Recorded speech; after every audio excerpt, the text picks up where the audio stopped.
চিটাগাং বিশ্ববিদ্যালয় হতে শুরু করে বুয়েট বলো, যেইগুলাতে বলো, সব পাইতে পারবা যদি তোমার এই কয়টা জিনিস ফলো করো। প্রথম হইলো যে তোমাকে সালভিত্তিক কোশ্চেন ব্যাংক মিনিমাম 3 থেকে 5 বার শেষ করতে হবে। কারণ সালভিত্তিক প্রশ্ন ব্যাংক তুমি বুয়েটে খেতে যাচ্ছ, বুয়েট প্রশ্ন ব্যাংক পড়ো নাই, রুয়েট প্রশ্ন ব্যাংক পড়ো নাই, কুয়েট প্রশ্ন ব্যাংক পড়ো নাই। বুয়েট মানে বুয়েট, কুয়েট, রুয়েট, চুয়েট চারটাই পড়ে যাইতে হবে, একটাও বাদ দেওয়া যাবে না।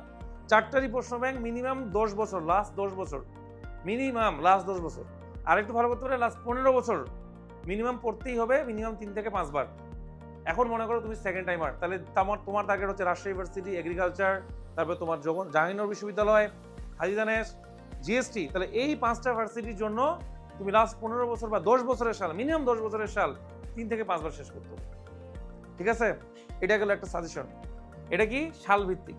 এখন তোমরা অনেকে বলদ আছো, বাজার থেকে প্রশ্ন নিয়েছো, ওখানে সাল ভিত্তিকও আছে, অধ্যায় ভিত্তিকও আছে। অধ্যায় ভিত্তিকে দেখছো সলিউশন দেওয়া আছে, তাহলে অধ্যায় ভিত্তিক পড়তে মজা লাগতেছে ভাইয়া, কারণ অধ্যায় ভিত্তিকে চলে যাবা ডাইরেক্ট। অধ্যায় ভিত্তিকে ডাইরেক্ট যাইও না, আমার 1 নম্বর সাল ভিত্তিক শেষ করতে হবে, দেন অধ্যায় ভিত্তিকে যাইতে হবে। তুমি যদি সাল ভিত্তিক শেষ করতে পারো, দেন তুমি অধ্যায় ভিত্তিকে যাও। অধ্যায় ভিত্তিক মানে নিউটনের বলবিদ্যায়, জাহাঙ্গীরনগর বিশ্ববিদ্যালয়ে কতগুলো প্রশ্ন আসছে, সেটা সলভ করতেছো, সেটা তুমি পড়ে করো, আগে না।